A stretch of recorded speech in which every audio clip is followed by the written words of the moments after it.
This podcast is presented by Skies Magazine.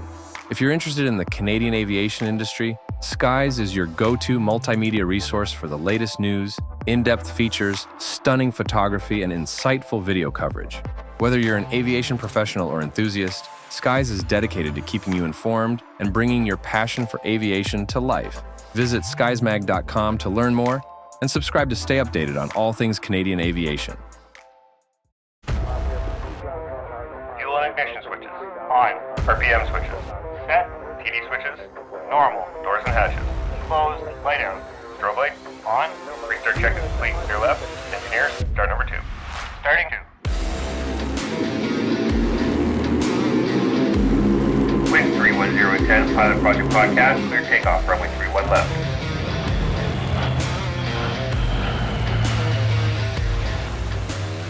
All right, we're ready for departure here at the Pilot Project Podcast, the best source for stories and advice from RCAF and mission aviation pilots, brought to you by Skies Magazine.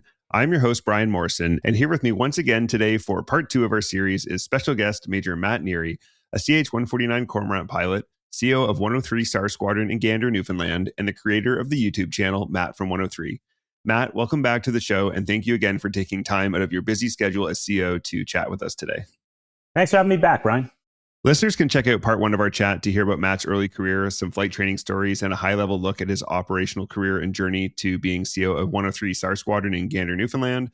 Today, for part 2, we're going to talk about the Outcast 903 accident, lessons learned, SAR culture, and of course, Matt's YouTube channel, Mattfrom103. We've said we're going to discuss the Outcast 903 accident, but before we get into that, can you explain your qualifications as a maintenance test pilot or MTP, instrument check pilot or ICP, and standards pilot? Absolutely. It's kind of the natural progression. First you become an aircraft commander, and then you get good at that, and then you're going to move on to these different qualifications. One of the first ones you get after becoming an aircraft commander is a maintenance test pilot. Helicopters need maintenance. They're very maintenance intensive. That's the nature of the beast. And when they come to maintenance, they need a certain, flight protocols or procedures just to make sure that they put everything back together correctly. It's all written down in a checklist, and you just got to follow along and just look for anything not quite right. And that's a qualification to become a maintenance test pilot, is you're qualified to go do that. And we've evaluated that you have enough systems knowledge and you can pick up these little things that may not be quite right.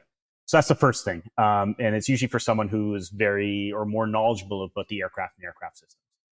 Then you move along as you progress in your aircraft commandership. To either becoming an instrument check pilot or a standards pilot. Instrument check pilot is a Canadian Forces wide qualification. It means you know quite a bit about rules of how to fly. There are a lot of rules to flying, as it turns out, and a lot of them are based upon instrument flying. These are very specific procedures followed both by the military and civil pilots. And you are, in a sense, an expert on those procedures, so much so that you can evaluate other people on following those procedures. Every pilot in the CAF has to go through an instrument check ride once a year. And as an instrument check pilot, you are the person checking those evaluations. Similarly, there's a standards pilot. That's when you're kind of the pinnacle of your aircraft commandership career. You are so well versed in how to fly the Cormorant and how it should be flown that you can evaluate others in how to fly it. So once a year, I need to go do an annual proficiency check. Someone checks how good I am at flying a Cormorant. The person who gives me that check is a qualified standards pilot. And seeing as I'm one of those, I can check others. There's a certain hierarchy that's neither here nor there. But yeah, so as you progress through your career, you get these qualifications. It increases your responsibility, but also increases your awareness of how things work, how important certain things are. It's just kind of a natural progression for those who are doing well, if you will. Mm-hmm. How do you find those responsibilities change your relationship with flying in the aircraft? It makes you a little more confident in who you are and how knowledgeable you are, and that you are, you are slowly becoming a subject matter expert. Remember what we were talking about in the prior show about how all of a sudden one day I was 20 years old, not knowing anything. The next day I was 40 years old, and the adult in the room, the one who others came to it. This is part and parcel with that. You slowly increasing your expertise, if you will, and others will start coming to you for that expertise. What does a strong safety culture look like inside a SAR squadron, and how do you reinforce it day to day? Set the example. You can do all the flight safety training. You can do all the courses online. You can have all the briefings. Those are great and they are effective, but you also have to set the example. So if something kind of goes astray, as CO, I will, do my best to put in a flight safety so that others can see that I'm taking the program seriously. Mm-hmm. I'm putting in a flight safety. Someone will investigate what has happened, and we'll move on from there. And I have faith in the system. It's non-punitive. I'm not going to get in trouble. Mm-hmm. There may be a couple awkward moments in a briefing discussing my situation and why it came to be. But yeah, I truly believe setting an example for those is the way to do it. I think that's the only way. Yeah. And I think we have a really good flight safety culture and program within the Canadian Air Force. I would agree with that. I mean, obviously, there's little problems here and there with it. Well, nothing's perfect. Exactly. But when you compare it to what other countries have, either a complete lack of safety or in other cases, a very punitive thing where if anything goes wrong, you're going to get blamed. Yeah. So you're motivated to hide it and then no one learns from it. So I'm quite happy with what we have here in the RCAF. Yeah. And for the listeners, we're talking about if it's punitive or not. One of the cornerstones of the RCAF's flight safety program is that it's what we call non-punitive, which means basically its intent is not to hunt down the person who made a mistake and punish them for it. Its intent is to find the error, find out why it happened, and prevent it from happening again. Right. Interestingly enough, as a CO, if I feel that there was something really negligent or, someone was breaking rules on purpose or negligent, I'm just going to use that word. Mm-hmm. I can launch a parallel investigation, but flight safety is so protected that I can't use any of the information flight safety gathers and gains for that investigation. It has to be completely separate and independent. I've never had to do that, and I hope I never do. Yeah, absolutely. And that's true because it's important. Like people might hear what I said about non-punitive and think, well, oh, there's no consequences if you break rules or like willfully cut corners or whatever. Well, no, that's not to say there will be no consequences. It just doesn't come from the flight safety program. Absolutely. Yeah. How do you and your crews debrief difficult missions or close calls? Well, we talk about it. Usually it's in the transit once everything's settled down on the way home. Get it out while it's still fresh in everyone's mind. Talk about it as a crew so there's not any sort of, sometimes there might be a bit of, I don't want to say resentment, but dissatisfaction with someone else's performance. Like talk it amongst as a crew, figure out what everyone was thinking and have an understanding of why someone else did something they did. So that doesn't build because as soon as you hit the ground split, because some cases, we're on hour 18, hour 19, we're exhausted. As soon as we land in Gander, we just want to go home. Mm-hmm. We don't want to sit there and talk for an hour. So that's the first step. The next step is if it's important enough, you revisit it, a day or two later, if once people have had time to process it, absorb it, and think about it. Interestingly enough, videoing stuff has become very beneficial. People get to kind of review what was said. I remember we had a bit of an interesting boat hoist we were doing. We were having problems establishing a guideline. And it was an acting team lead, really, really good, competent individual. And when he watched the video, he said, he's like, now I understand what you were trying to say to me. But he was so focused on everything going on. We're hovering right by a boat, like everything's happening. Like it's a very saturated, task-intensive moment. Mm-hmm. It wasn't until he rewatched the video that he understood what we were trying to communicate to him. And he used that as a learning experience. So we've seen that even videoing stuff has actually helped in these debriefs and to figure out like what happened, because everyone remembers it differently. Well, the video only remembers it one way, the true way, I guess, the factual way. But just like flight safety, those videos are very protected. They don't leave my hard drives ever without getting buy-in from everyone, because there's certain things that shouldn't be spread to other people. Yeah, absolutely. So that's the other way we've found, we've learned that we can debrief, and it's been great too, because you can show other crew members who may have not been on that mission to learn from, like, hey, this happened to us, and instead of just trying to explain in words what happened, we're like, look, this happened, this is how we solved it, and everyone's like, That's cool. That was a really good solution. That's awesome. Yeah, that was actually something I was going to ask is if you take something and you're like, hey, this is a good enough lesson that we should share this with the squadron. All the time. What is your approach to mentoring younger pilots in high risk environments? Making them understand that it's all about risk management. It's not exactly a perfect math, but it is pure management. Like, what is the risk you're about to undertake? Do you understand the risk you are taking? And what is it you're going to hope to gain by it? And that's what risk management is. And that's probably the most important thing. One of the misconceptions perhaps as well about SAR is that we're all a bunch of cowboys just going out there, yeehaw. No, not at all. Everything is calculated. Everything is thought of ahead of time. Everything, yes, there's risks to it, but it's hopefully calculated. We're looking at little things. How do we mitigate it? What are we trying to gain? Is it worth it?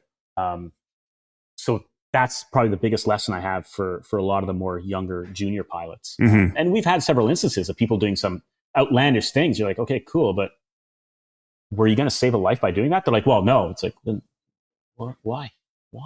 Yeah. There has to be a good reason.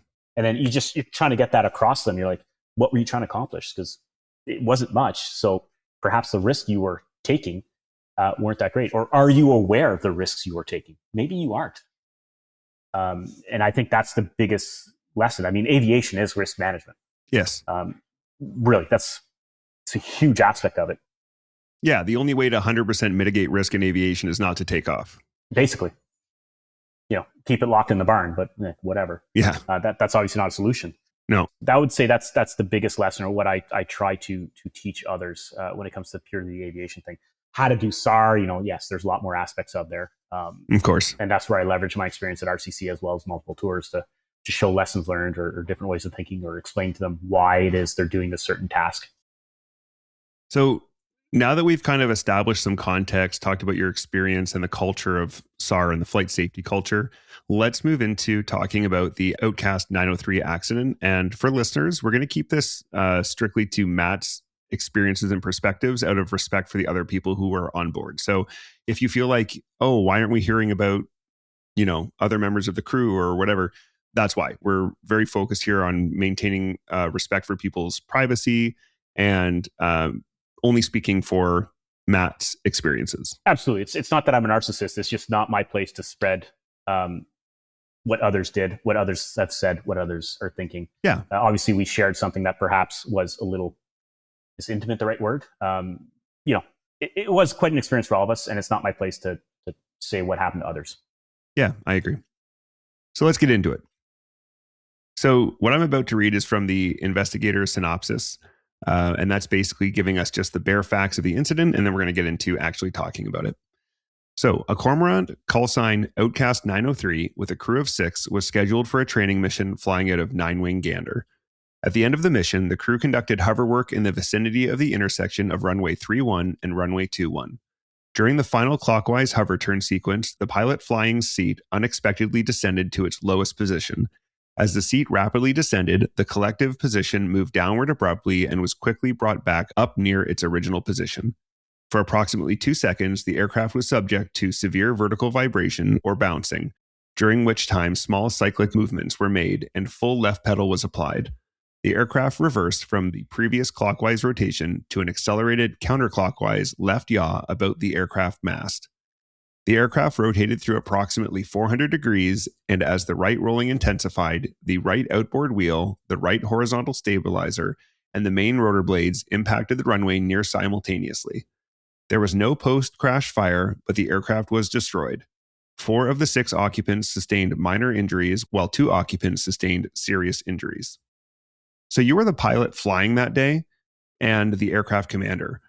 What does it feel like, first of all, when I read out that synopsis? I've read it many times myself, and I've seen it everywhere.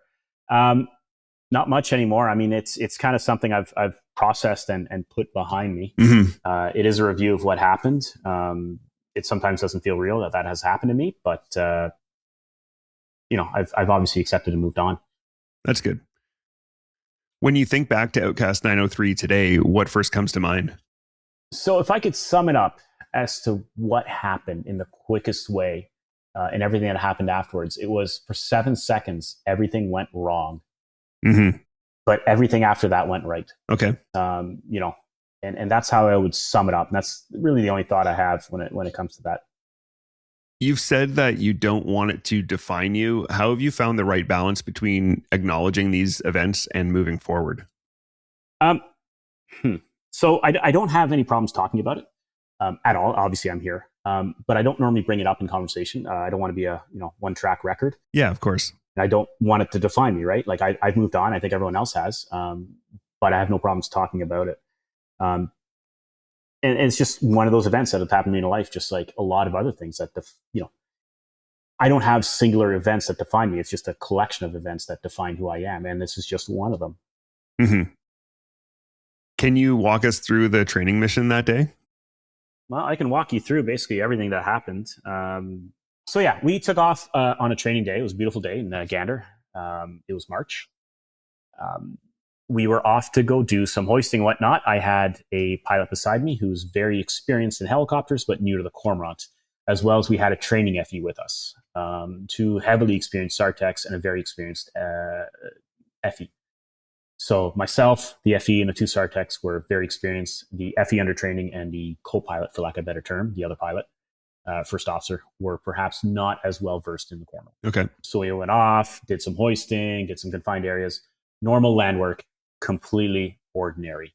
During one of the turns we were doing in the confined area, I asked the FE under training, I'm like, okay, do you want me to turn around the nose, or do you want me to turn around the tail, or around the mast? And he didn't understand what that meant. Not surprising. So I was like, okay, cool. When we get back to the runway, I'm just going to go and demo what these different turns are. Turn around the tail, turn around the mast, turn around the nose. For those viewers at home who don't know what that means, a turn around the tail is you're doing a 360-degree turn, but the pivot point is the tail. Turn around the mast, you pivot around the mast. Turn around the nose, you turn around the nose or point in front of the nose. So we did around the tail. It wasn't pretty, but it never is. Did around the mast. It wasn't a big deal. And now all of a sudden, part of this was also to show the co-pilot, who had prior times in a lot of other machines, but this is probably the biggest helicopter he's ever flown, to show that this is in fact still a maneuverable helicopter and it flies like any other helicopter. So I chose a point that was perhaps 100 yards off the nose. To execute this turn, it's cross-controlled. So I was going in a clockwise direction as seen from above. So to do that, I have to put right pedal and left stick. That's cross-controlled. It makes the aircraft kind of bank and be out of trim. So you're kind of like leaning over to the side. Mm-hmm. And we're doing that turn, and we've gotten a good, maybe complete turn into it. I don't know. I don't remember. It doesn't matter. You guys can read the full flight safety report if you really want to know the juicy details. But at that point, out of nowhere, the seat dropped. This has happened before. Usually when you're taxiing or something like that, this was not an unheard of occurrence, and it's happened to me before in the Cormorant. And as it happened, all I said or I thought to myself was like, oh no, the seat fell again. Like, non-event, right? And according to the flight safety report, as I fell, the collective, that is the control that controls the up and down in the helicopter, bottomed out. And within half a second, I had it brought it back right to what it should be. Mm-hmm. So we just kind of dipped and went back into the hover. And we're just drifting out of the circle. I wasn't putting any major inputs. We're just going to get out of the circle, resume flight, and probably just land. We're done for the day. And after that, I don't really remember much. I guess the violent shaking happened.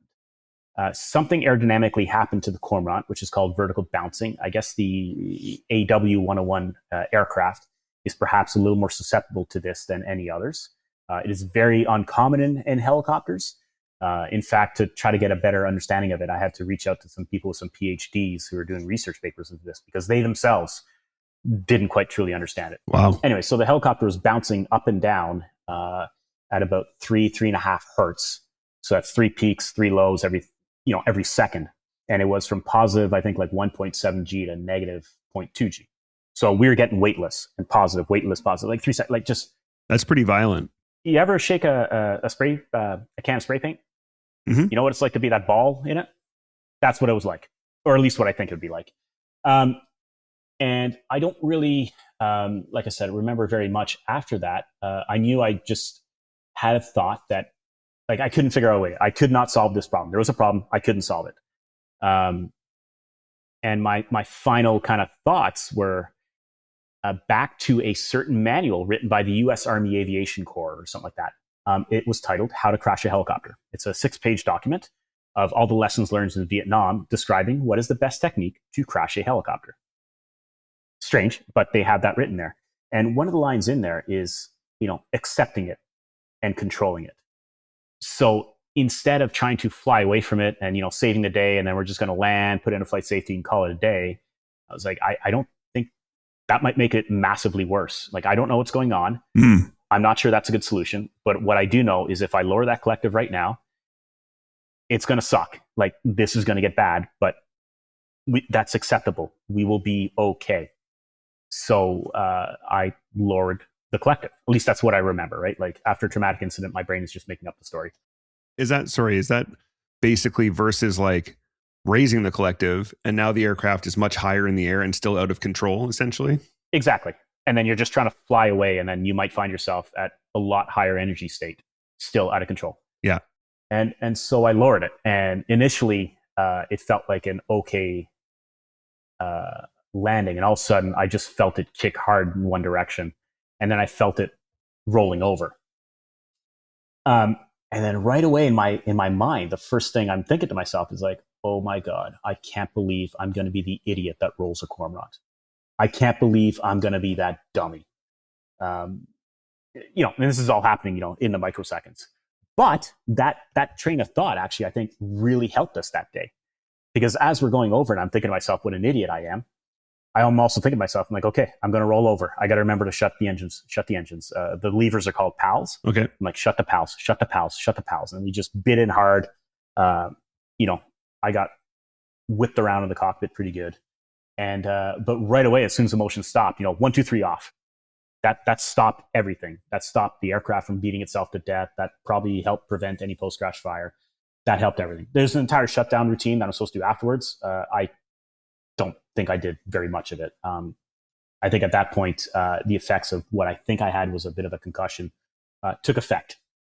Now, what had actually happened is during that shaking, for some reason, which we'll never really truly understand, is my left foot went all the way to the floor. It just took that pedal and put it to the max, which caused a violent left yaw. According to the flight safety report, this was done to spatial disorientation, the combination of just being shaken around and my seat dropping and what have you. Again, read the flight safety report if you want to truly understand the body physics as to why that was. So I had entered a very, very violent left yaw, and then we hit the ground and we rolled right. But I shut the aircraft off in time. There was no post-crash fire. What followed after that was kind of very disorienting. I think I took a substantial hit to the head, which is why I don't really remember much of it. Mm-hmm. I remember feeling something is like really wrong with my body. I could feel like tingling and pain and like almost queasiness, like not like I've hurt myself, which I do often falling off things. But like I've sustained a substantial, it's a whole other level, like something is wrong. Yeah. I remember wiggling my feet to see if I was paralyzed. Wow. And I wasn't. But I could tell something was very, very, very wrong. I look over and, there's my first officer who I think I thought was dead. Wow. So I knew I had to get out of there. I was on the upward seat, so we're on her side, and I'm on the higher seat. So I'm just dangling in the air. And like, how do I get out, right? I tried to use my window. I think I worked the handle, but I couldn't pop the window out, and I could feel something really wrong with my body. And I was like, there's no freaking way that I can get out this window.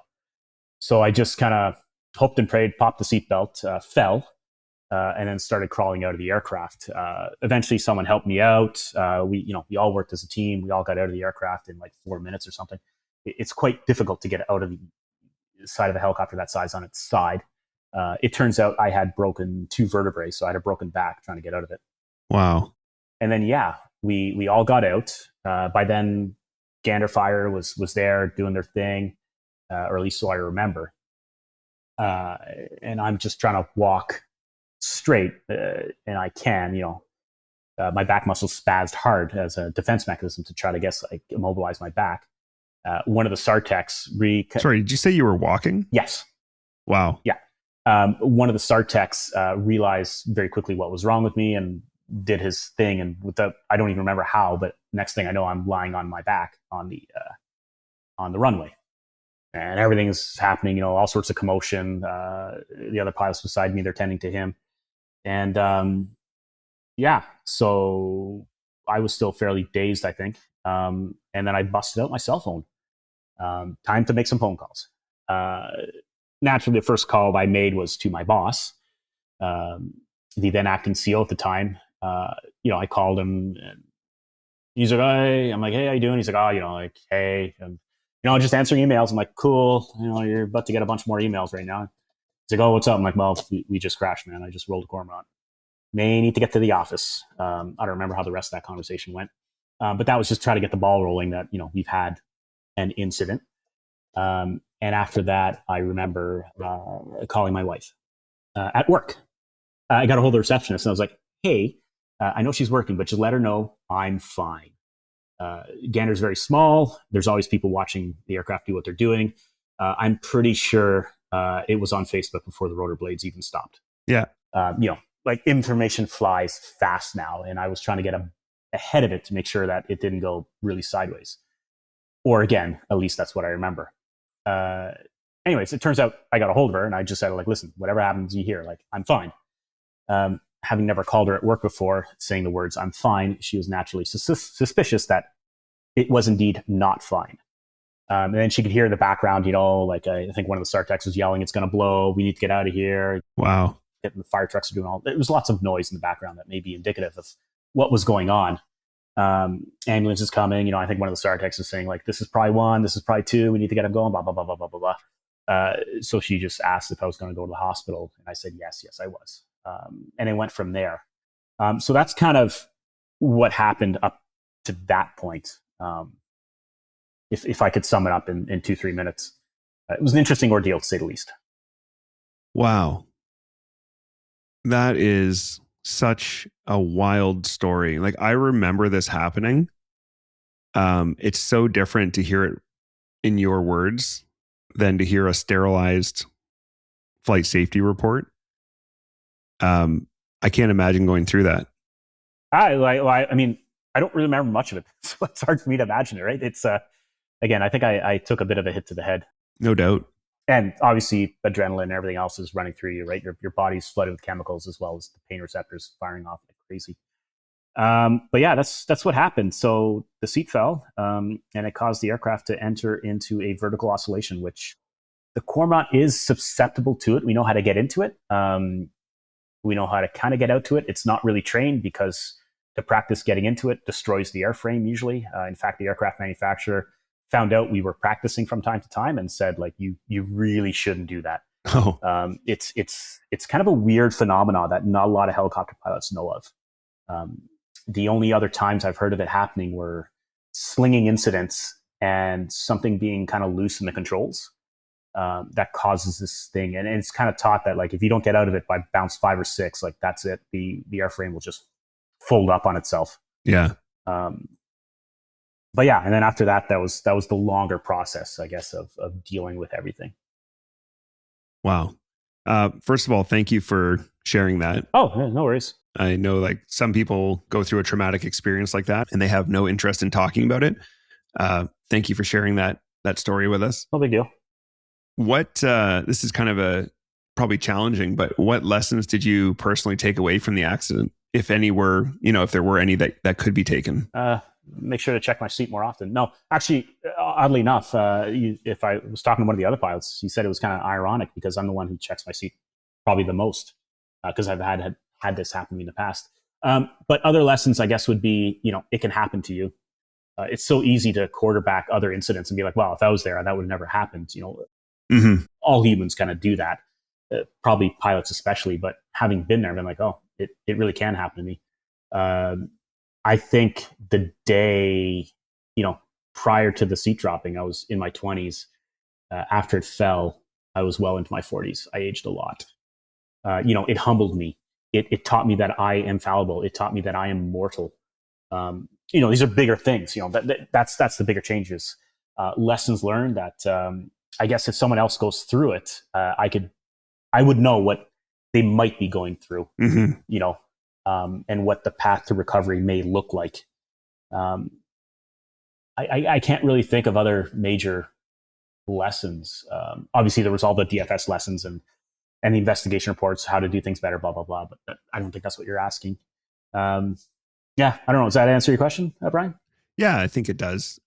Although that does bring me to my next question, though, which is what lessons learned were brought forward from the investigation? I mean, you can read the whole flight safety report. It's to the viewers on there. Just Google DFS, Directorate of Flight Safety, and look up for the accident reports. It's there available on the web if you want to read the 60, 70 pages of it. I guess they found that there was no real maintenance done to the seat adjusting mechanisms. And I don't think the manufacturer had really specified much maintenance to be done. They did the, does it work? It works. They figured it was like a lifetime part. Yeah, which is kind of strange because everything else on an aircraft has inspections, has cycles. And this, I guess, from my understanding, didn't. So what they found was one of the seat pins should be extended by a quarter inch, 250 thou. And it was maladjusted that it was only extending 130 thou. So roughly half. Half. Cool. Not a problem. It's probably been like that for years. And then when I adjusted my seat fore and aft, they found that because the whole seat, there was so many looseness. Like these seats are always a little loose. I guess it's by design. Mm-hmm. But the two things that move fore and aft were asymmetric. So I guess the 2 feet, one was more forward than the other, which caused a huge twist in the seat. That causes the pins to automatically like retract or go bias by 125 thou. So this, if you think about that, it was sticking out 130, and because it twisted, and now it's only sticking out, you got to subtract 125. Oh wow! It was only sticking out, 5,000, which is not a lot. And I guess the other pin was also kind of not sticking on by much. And when I was in that maneuver, remember I said I was cockpit, cross controlled, out of trim, leaning over. I guess that just provided enough of the twist to just cause it to drop. So the lesson they learned from a technical perspective, I guess, was there should be more inspections on those seats. And they were. After that happened, they just tore them apart and they realized, there was a lot kind of issues with these seats. Other lessons from a bigger thing, I guess, General, I forget his name at the time. He was head of the Air Force, I think. He found out about it. He's like, oh my God, blah, blah, blah. This is terrible. Let's talk about it. And he was around people at the time and they're like, oh yeah, this happens to us in the C-17 or in the Griffin. Like, yeah, we have seats problem happening all the time. And one of the King Air goes like, oh, yeah, it happens to me all the time. And then he also found out that no one was reporting that. The Cormorant community wasn't. The other communities weren't reporting all these seat problems they were having. And I guess he just like flipped his desk going like, what the is going on? We're having all these problems and no one's like saying anything about it. So there's a pretty, stern written memo, if you will, of if you're seeing something wrong, report it. Mm-hmm. So that was one of the other lessons. And there might be some factors to why that was, that people weren't reporting things. I would compare it, at least in the Cormorant community, to, how many sometimes you close your door and it doesn't close all the way on your car? Yeah. You just kind of hip check it or you just try it again. Like you just like, oh, that's an annoyance. Mm-hmm. Never in your mind you picture it that it could cause a crash. And I think that was us in the Cormorant community. These seat drops, because they were normally only happening when we were on the ground before startup, were seen as an annoyance. No one could ever formulate the thought that this would eventually lead to an aircraft being on its side. Yeah. So perhaps that's why we weren't taking it as seriously in these reports. And I'm probably guilty than most of not having reported this, because I had it happen to me more than a few times. But that was kind of the technical lessons learned. There was some other ones. I think we all realized how difficult it is to egress out of a helicopter that size on its side. I had proposed that we keep the old carcass of the aircraft and put it kind of like on a rotisserie and use it as a egress trainer. Like we practice egressing underwater in a helicopter because we've seen helicopters when they land on water, they flip upside down. We do that every 2 years. Yep. We've seen Humvees and labs flip whenever they get IED'd in Afghanistan and Iraq. So they created these rollover trainers for soldiers to practice egressing from flipped vehicles. And I was like, hey, why don't we do this as helicopters? Because all large helicopters S-92, probably a Chinook, 101, you name it, they always end up on their sides. Like, maybe we should train this as well. I don't think the firefighters realize how difficult, or D&D fires, it would be to get someone out of an aircraft on its side. I think they're envisioning just walking in, throwing someone over the shoulder and walking out like a hero. Well, it's not going to work out that way. They didn't go forward with that idea for whatever reasons. But that was another lesson learned as to how difficult it can be to egress. Yeah. So a lot to take away from it on a professional technical level. Oh, absolutely. Like we were talking about earlier in the other show, DFS does a very serious job of this kind of stuff. CAF Outlooks is Canada's 3-day conference where the Canadian Armed Forces and industry shape the direction of defense and security. From April 7th to 9th, CAF leaders speak directly to industry on current projects and future procurement needs, with each day focused on one environment: Army, Navy, and Air Force. The CAF Outlook series is presented by CADC, the Canadian Association of Defense and Security Industries. Learn more or register today at defenseandsecurity.ca/CAF. Do you find that you fly differently today as a result of this accident? I think I did when I got back to flying. I think I was a little more, I don't want to say gun shy, but like it was still there. And it took a while to, almost fight through it and just get better. There was a few instances here and there where prior to me, it wouldn't have been a thing. And then now I was, again, I don't want to say nervous or scared, but I was more apprehensive a little about certain maneuvers or certain things that happened to me post-accident. And it took a good solid year and a half to get over that, of just working through it. So to this day, do I think I fly differently? Probably, but maybe I just aged and matured naturally, right? Just like you as a human being drive your car probably a lot differently than when you were 18 years old. Oh, yeah. In fact, I think insurance rates will show that. There's a reason for that. But yeah, in general, probably not as much. It's just, I guess, natural maturity came with it. Okay. And as we talk about this, let's get into your recovery and your return to operations. What was the recovery process like for you personally?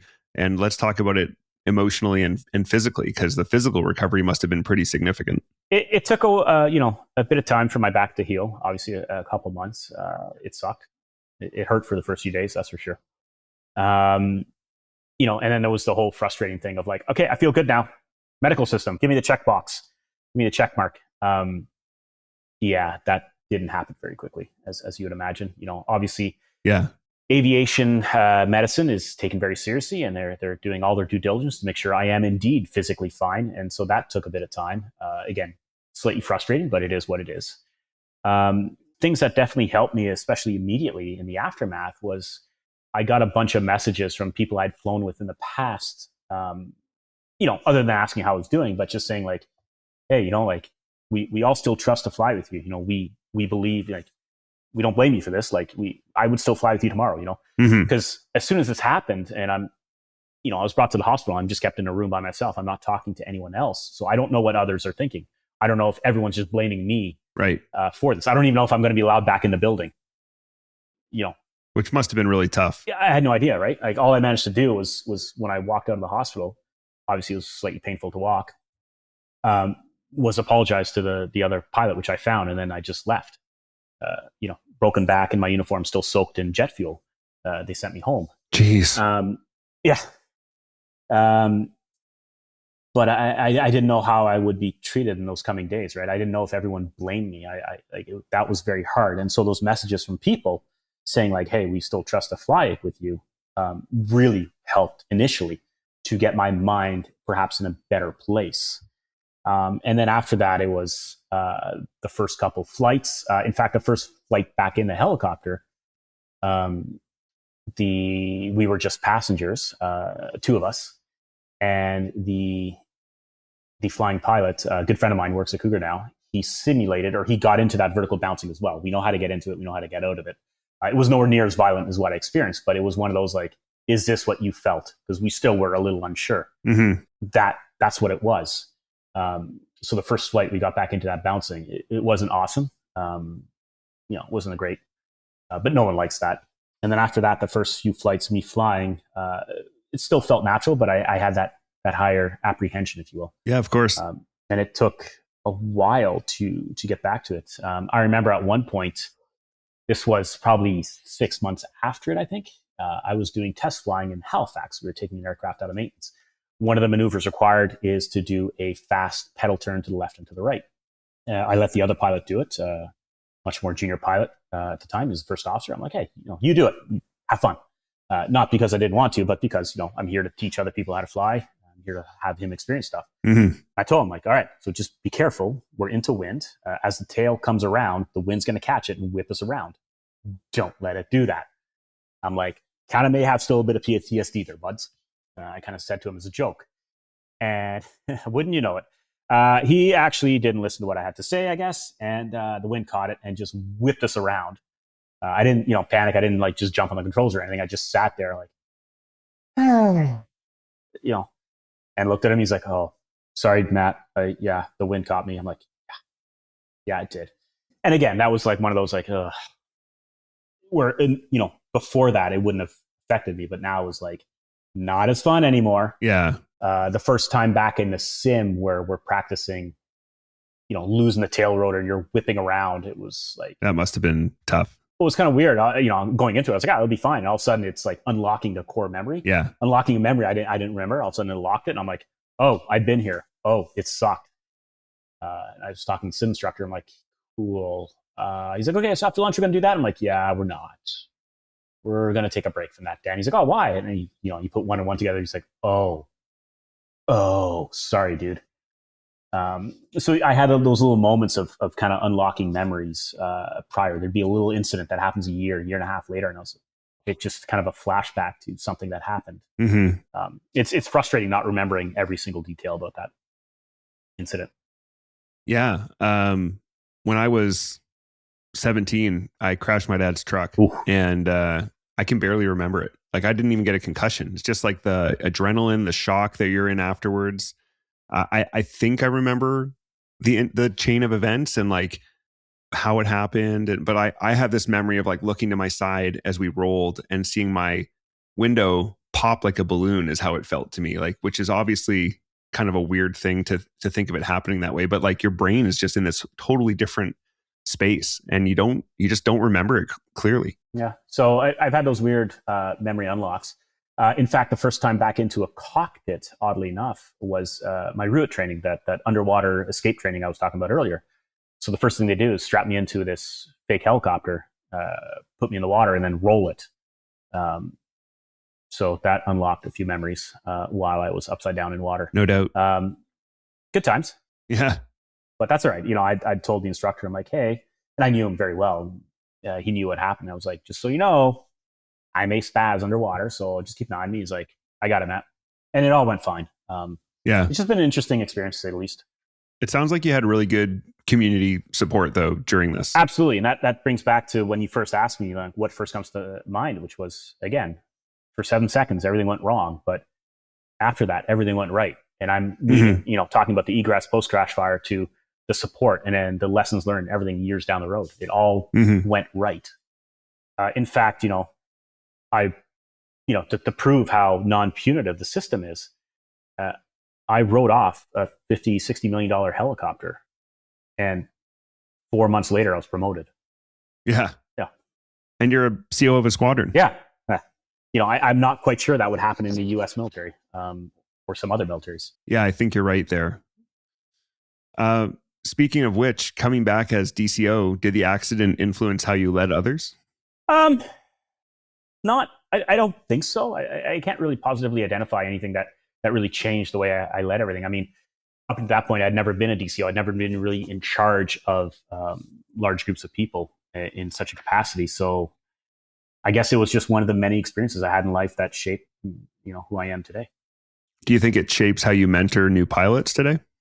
In some ways, some very, very specific lessons learned. Again, the drills we have to do called a emergency and post-crash shutdown. Something happens, you've got all these actions to shut down the aircraft safely, and we practice them from time to time. But there, I can positively say, I'm like, when it happens for real, if it's not like truly like, by memory, the same thing as unbuckling your seatbelt, you may not remember it. You won't have time to use your memory. It has to be instinctual. Mm-hmm. Little things like that where I can draw on those lessons. Or in the sim, I was just there and we were talking about a scenario where your tail rotor's jammed in the hover and you've got two options. Either just accept the rotation, put it on the runway, or try to fly away and diagnose. And I compare it to a gamble. I'm like, yeah, you can fly away and maybe you solve it. Maybe you do that perfect landing, or maybe you don't, you die. Conversely, you can do just lower the collective and accept the rotation and maybe you roll it, but at least you know you're not going to crash it from high altitude. Yeah, you're not going to fall from like 200, 300 feet. Right. And I can point to it. I'm like, I've been there, I've done it, and we survived. Yeah. Yes, there was some significant repercussions medically, if you will, afterwards, but we lived. Mm-hmm. So little things like that, I can draw on that experience. Okay. I'd like to talk about your time as CO now, Sure. Especially given the high tempo that you guys go through at 103. Yep.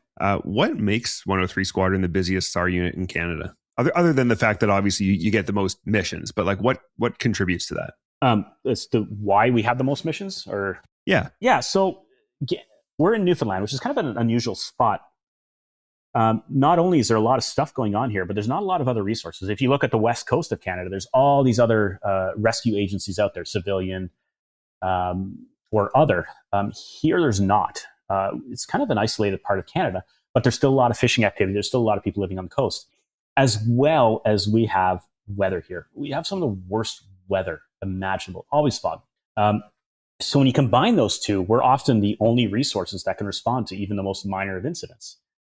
Whereas perhaps in Ontario or other places, there's all these other agencies, police, civilian agencies, anything that can help effect a rescue.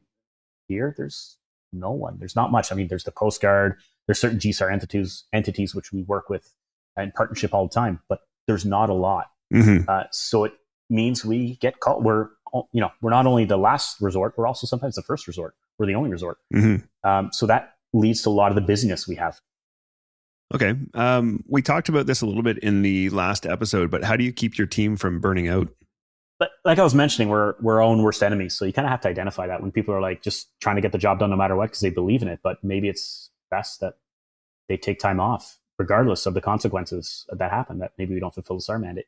One of the tools we have is constantly requesting for augmentation. That is to say, bringing in members from other squadrons to help us out to make sure that people here get the time off to decompress and process.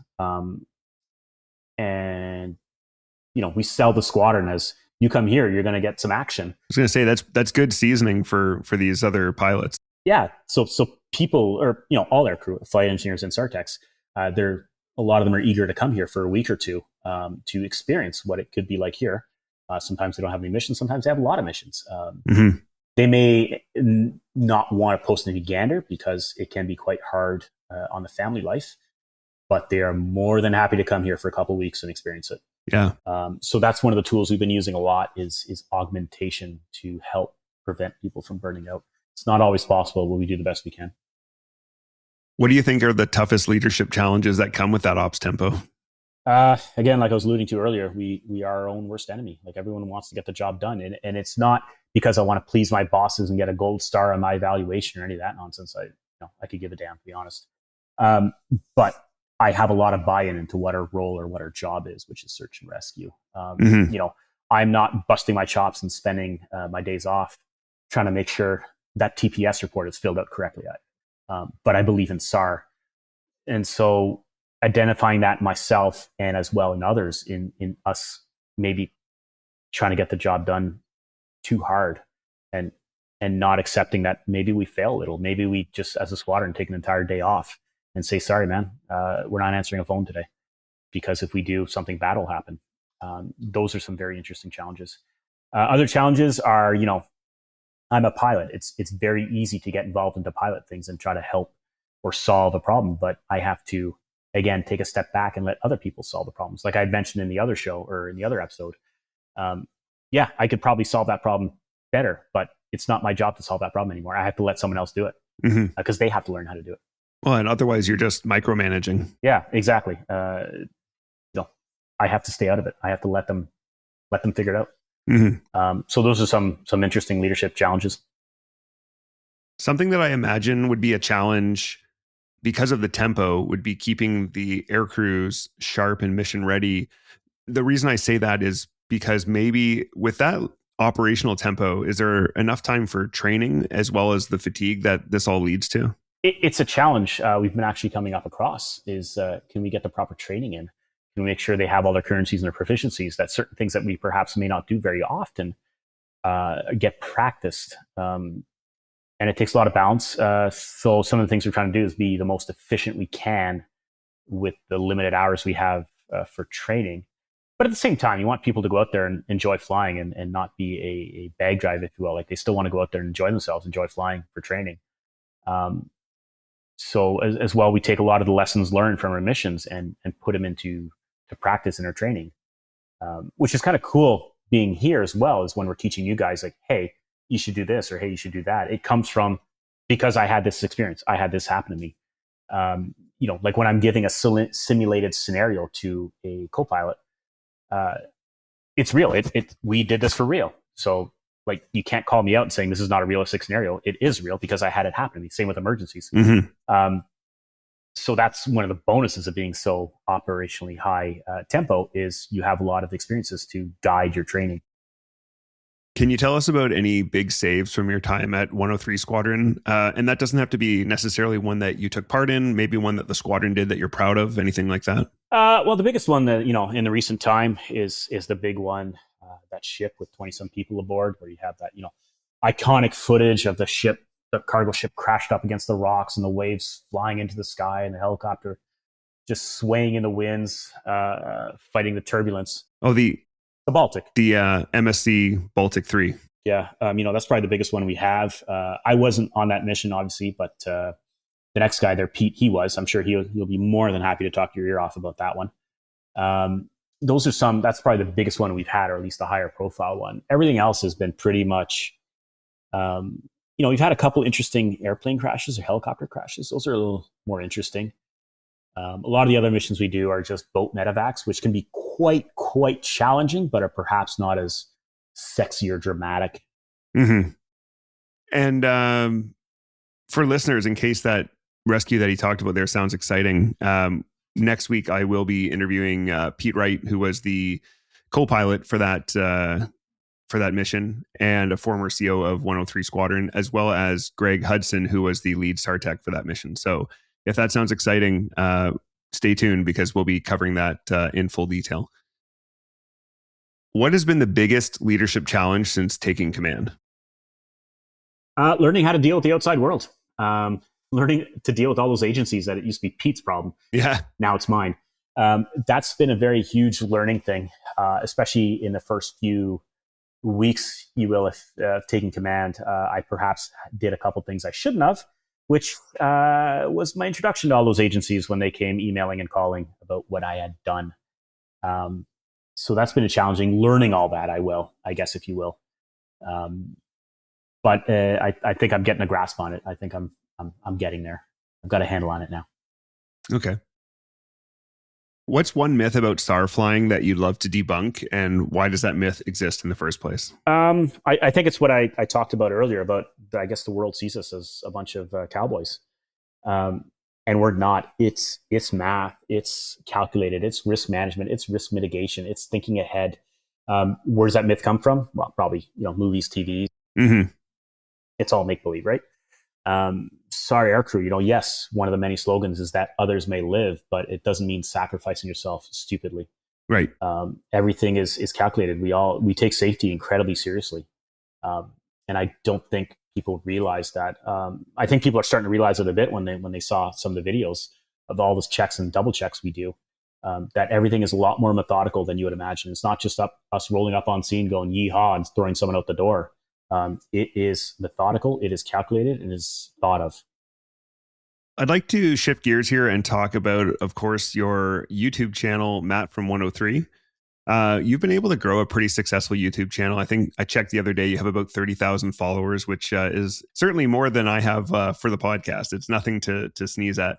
The funny thing about that is you're not into social media at all. In fact, you said you don't know how to use Instagram, Twitter, or TikTok. So what pushed you to start your YouTube channel? And just as a quick aside, I told my wife last night how jealous I am of that not only do you have like a ton of followers, you don't even have to deal with the social media. I was like, that is the dream.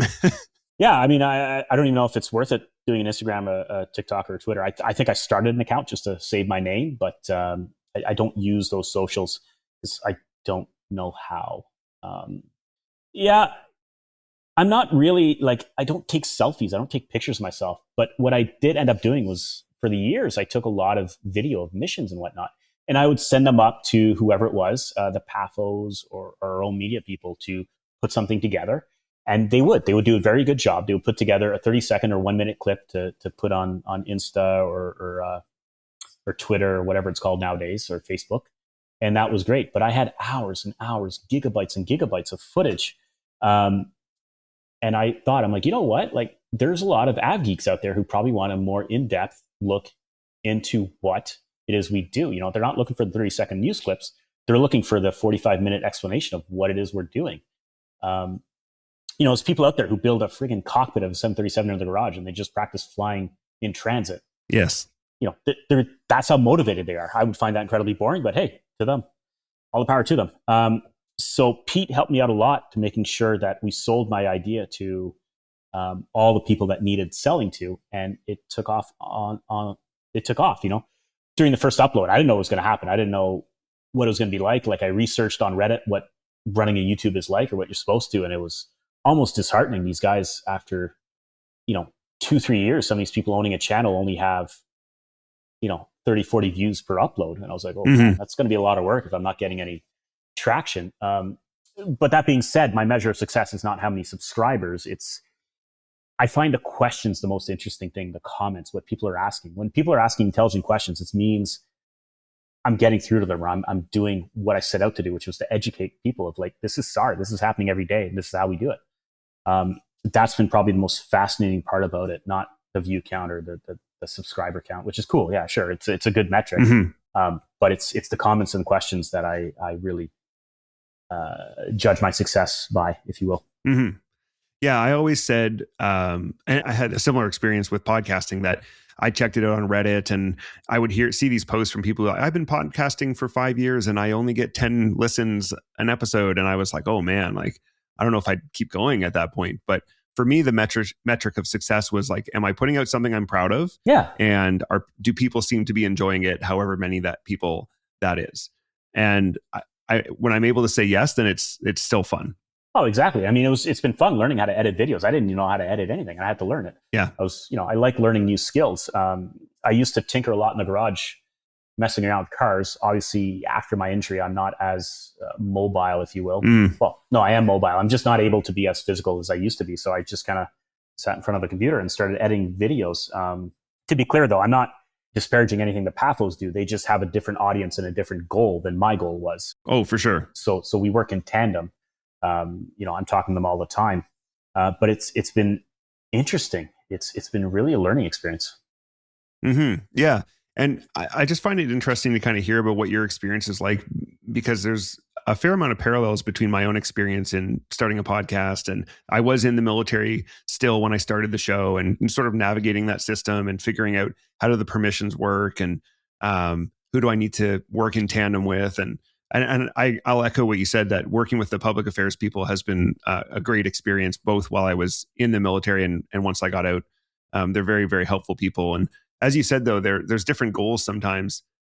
We're more long form content, and they tend to produce more shorter, more digestible stuff, because that's what a lot of the public wants. Yeah, I mean, that's their purpose. So, like I said, we're symbiotic relationship, if you will. And it's been great working for them. They're certainly not the enemy, and I don't view them as the enemy at all. I view them as a very strong ally. Yes. And they've helped me out a lot with this, because certain other elements in the CAF, when this first started coming out, they had a lot of questions of, like, I bet, who the heck said you could do this? Yeah.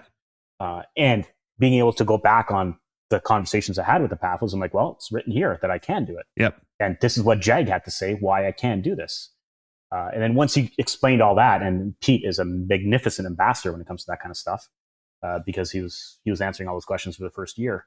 They kind of get by it, and they're like, "Oh, okay. It sounds like you did your homework." I'm like, "Yeah, obviously I did. I didn't just one day start this up, hit upload, and not tell anyone about it. Yeah. That would have not gone over too well. Yeah. Yeah. But it's been very interesting talking to the public, as well as making connections with other SAR agencies around the world who reach out to me. And sometimes they have very technical questions, or sometimes they're just saying hi. Yeah. Yeah. That's one of the coolest parts of doing something like this is some of the people you meet along the way, whether that's fans of the channel or show or peers or whatever it is. For me, I love meeting all the guests and the people who write into the email or comment on social media or whatever. It's a really cool part of doing this. Absolutely. Now, you talked earlier about how much you enjoy getting questions on your videos. What are your top 5 questions that you get, and which one is the one that you get the most? So the questions I love because it allows me to think, and then how do I explain it? It makes me have a better understanding of what the role is. Sometimes I don't even know the answer, which is the worst part of some of the questions. But it also allows me to explain it in much more simple terms, which helps me teach others how things are doing. So the first question, probably the most common question, was how do you coil the guideline? I had no freaking idea how to coil a guideline. None. It's not my job. I don't know how to do this stupid thing. But eventually I found a SAR tech willing to volunteer 15 minutes of his time, and he shot a video of it. And that SAR tech, Sam, is like beyond a natural on the camera. He did that in one take and did an amazing job. Awesome. So that was cool to learn and see. So I learned something how to do it now through that video. Constantly people asking it. It also gave me content. I managed to create a video out of it. The second most common question is, how do I go to the bathroom? Is there a toilet on the chopper? The answer is no. We have empty water bottles. Oh. Not very dignified, but it is whatever. Such is life. That's just what it is. It gets more interesting for the women aboard the chopper to do that way, but they have methods. I was actually going to film a video of me doing it, obviously not show everything, but just show what it's like standing in the back of a helicopter trying to steady your aim as it's going through some turbulence. But I think we came to the conclusion that perhaps that was not the most professional content. The next question is, SAR is always in a rush. We got the ambulance lights on. We got to go. Why do I spend so much time taxiing around the run or the taxiways? Why can't I just take off from where I am? The reason for that is the downwash will destroy anything I'm near if I try to take off next to a hangar or next to another aircraft. As well, bigger airports, they expect for me to behave like an airplane. And from IFR, I have to take off from a runway and land at a runway. That's just the way it is. Yep. Next, what's the other question? Who gets the bill? And I don't think that comes from Canadian viewers. I think that comes from a lot of perhaps American viewers where, obviously the whole medical system there is funded differently. Mm-hmm. To that, again, it helped me learn. I had to kind of phrase a proper response, which will help me if I ever have to do a TV interview with the media. And it's that we are allocated a certain amount of hours a year. Out of those hours, we are to do all our force generation and force employment. That is to say, all our training and all our missions. We do all those. So had I not spent 5 hours saving someone, I would have then used those 5 hours of training on how to save someone. Mm-hmm. So had I not done that boat hoist, I would have spent those hours training to do a boat hoist with a training boat. Yeah. So in the end, there really is no cost because we're going to fly the same amount of hours every year regardless. Right. So it's all a wash. At most there's maybe a couple per diem, which is pennies. And it's all good training. Doing a mission is good training. And this is this capability that the government of Canada has decided we shall have, a robust SAR system in Canada, costs a certain amount of money to have that capability. And that comes in the form of those hours every year that I'm allotted and have to fly. So it's either we have that capability or we don't. And the government of Canada has said we will, and it costs the same amount of money regardless if we do missions or not. So that's kind of the answer I came up with. Usually I phrase it a little nicer, but and then the last question is, why is the ship always moving when I'm hoisting to a boat? And I actually created a 10-minute intro to a video explaining, the whiteboard markers and all that, like why it is we always get the ship to move. It's not intuitive to a regular viewer. Why don't you get the boat to stop? It'd be easier, right? No, it's actually a lot harder. Helicopters expend more energy the slower they go. We're always on the backside of the power curve. So those are the most interesting questions I get. And it's given me content. And now I just kind of point people to a video explaining it. Yeah. That's actually, that last one is very interesting. I had not thought about the reasons behind why you keep the boat moving. I mean, there's several reasons, but that's one. Does it also help like how it behaves in the swell and things like that? Or There is. Obviously, a boat has to move to maintain steerage. A boat is not effective without its rudder moving through water, as well as it keeps all our downwash behind it so it doesn't blast the SAR-Tex as much. And it makes us the most efficient. Even going 5-10 knots faster gives us, it can shave off 10% off our torque. Wow. Off our power numbers. It's surprising how effective it can be. Cool. How do you balance being a CO with being a YouTuber? It is incredibly hard. As part of all this, all the YouTube and everything I do is on my own time. Of course, yeah. And a long video can take upwards of 8 to 10 hours of editing and piecing together. Whereas you and I, it's just like sound, and it's only two audio streams that are already synced. I have to sync 4 or 5 cameras together, which is hard in itself. Yeah. And then all the editing, all the footage, and then I have to go through and remove everything that someone may have said or someone may have done. And that's not because I'm trying to hide something, but we're training. People are learning. People are making mistakes as we do in these things, and not everything needs to be broadcast to the public. For sure. You can imagine what it would have been like if there had been a video camera in your Harvard while you were learning phase 2, learning how to do certain things. You're making mistakes, and that's part of life, but it shouldn't be broadcast on the internet. That's the same thing with this. A lot of the stuff I hide is not that we did something wrong. It's just someone is learning, and that is no one else's business but him and I. So it's a lot of time. And it turns out being CO is actually kind of a busy job. Yeah. Who would have thought, eh? So how do I do it? Time management, I guess, or being owed 30 days off. Yeah. And further to your point about some stuff doesn't make the cut and it's not about hiding things. I mean, it's the same thing with this show, right? Yeah. Like how many times, today while we record this, have I misspoken? Absolutely. And then I start the sentence again. Well, it's not, I cut that stuff out, not because I'm hiding it. It's just, why would I put that in? Exactly. It's a learning thing. It's you put your best foot forward on a broadcast, and that's just what makes sense. And I think if I put everything on the internet, the other crew would not agree to be filmed. They'd be like, yes, screw that. Like, no. And I never, ever, ever want to violate that trust I have from the crew members that I will make sure nothing gets put on the internet that shouldn't be. Absolutely. So much so that I think certain entities are like, cool, we want all your raw footage, Matt, from internally. And I was like, yeah, that's not going to happen. Mm-hmm. Like, will not happen. Yeah, I don't do that either. I've had people ask for the raw recordings, and I say, I'll give you the recording, but I'm going to go through it first. I'll shift delete my entire hard drive before I turn it over to D&D. And that's not, malicious or anything. It's just, there's a lot of stuff on there that shouldn't get out. And I'm not talking about patients' faces. That's easy to edit out. It's just people making mistakes, people learning, and somebody taking something completely out of context. It would be a big violation of trust. Yeah. One of the things I can do and why the channel is successful is I can provide context and everything that perhaps other entities couldn't. Like, if I turn this footage over to the public affairs people or the imagery technicians or the video editors, they wouldn't have the context of what's going on or be able to explain it, whereas I can. Mm-hmm. And I think that's probably one of the singular reasons it is more successful than if some other entity inside D&D were to do it. Does the squadron ever tease you or give you a hard time about being a YouTuber? Absolutely. All the time. But teasing is usually a good sign. Oh, yeah. I think if people were offended or not in it, they wouldn't be teasing me. At first, people were a little more apprehensive of it. Sure. But I think I've gotten a lot of buy-in, especially they're using it for training. A couple months ago, I had that boat that did not go well at night, where the SAR-Tech was swinging and violently at the middle of the night, and he almost slid off the deck. Like, a bunch of stuff went wrong. And I think he realized that, yes, he could explain to the other SAR-Techs, this is what happened. This is me sliding off the deck. This is how I fixed it. Words don't do it justice. He was like, wow, I can just grab that video from Matt, show them in the debrief, like, this has happened. Like, this is real. This is how we solved it. Like, this is how I did it. Thoughts? And the other one's like, oh, you could have done that, or you could have done this, or like, wow, that's an excellent solution. And now those baby SAR-Techs have that. They're like, I saw this. Now I know what he went through. Now I know how to fix it. And it's a lot more real when it's, footage. So I'm getting a bit more buy-in, if you will, from people who are realizing they can really use it as a training aid, as lessons learned. That's even for the other squadrons.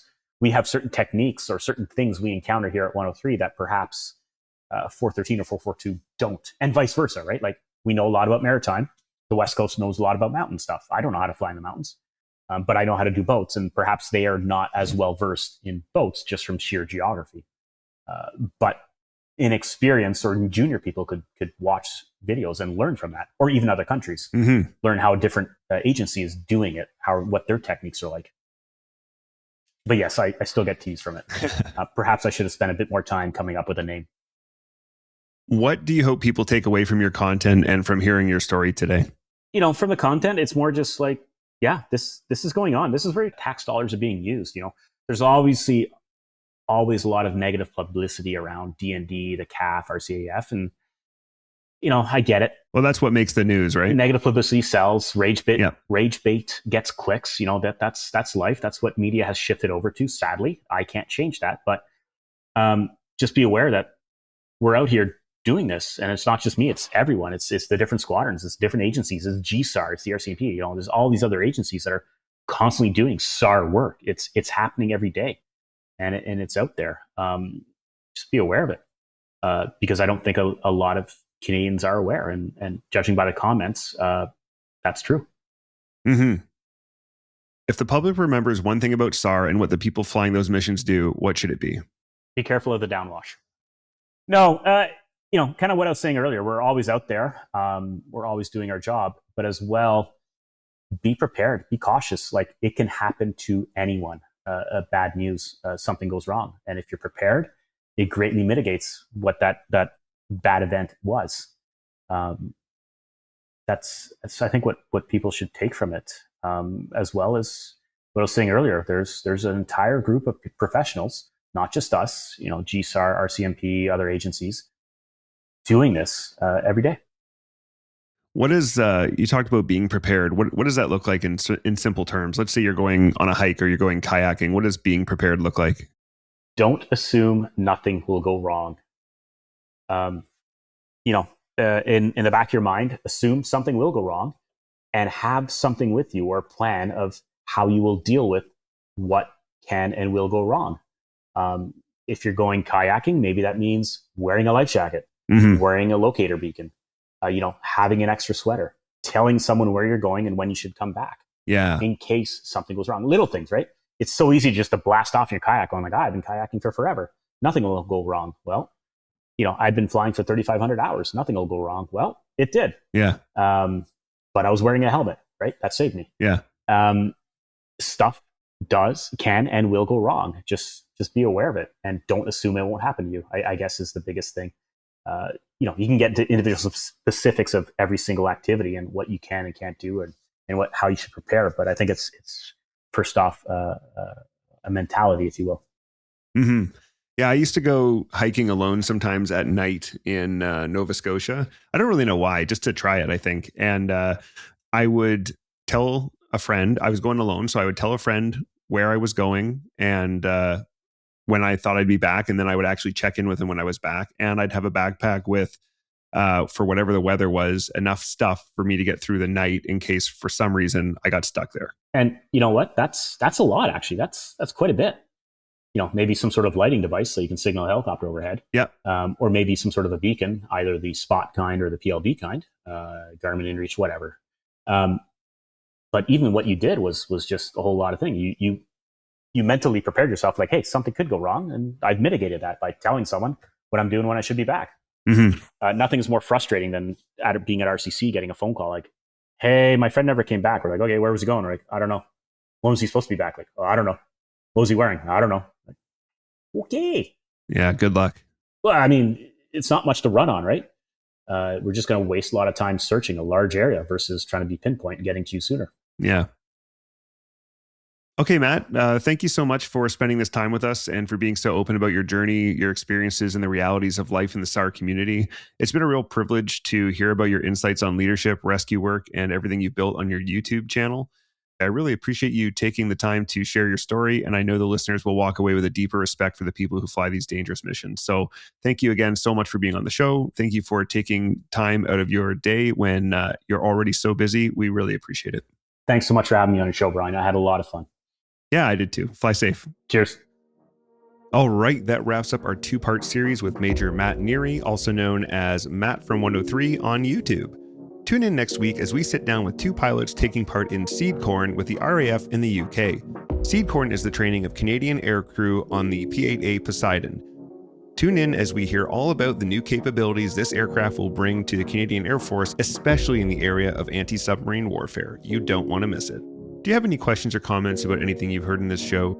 Would you or someone you know make a great guest, or do you have a great idea for a show? You can reach out to us at thepilotprojectpodcast@gmail.com or on all social media at podpilotproject. And be sure to check out that social media for lots of great videos of our RCAF and mission aviation aircraft. As always, we'd like to thank you for tuning in and ask for your help with the big 3. That's like and follow us on social media, share with your friends, and follow and rate us 5 stars wherever you get your podcasts. That's all for now. Thanks for listening. Keep the blue side up. See ya! Engineer, shut down all 4. Shutting down all 4 engines.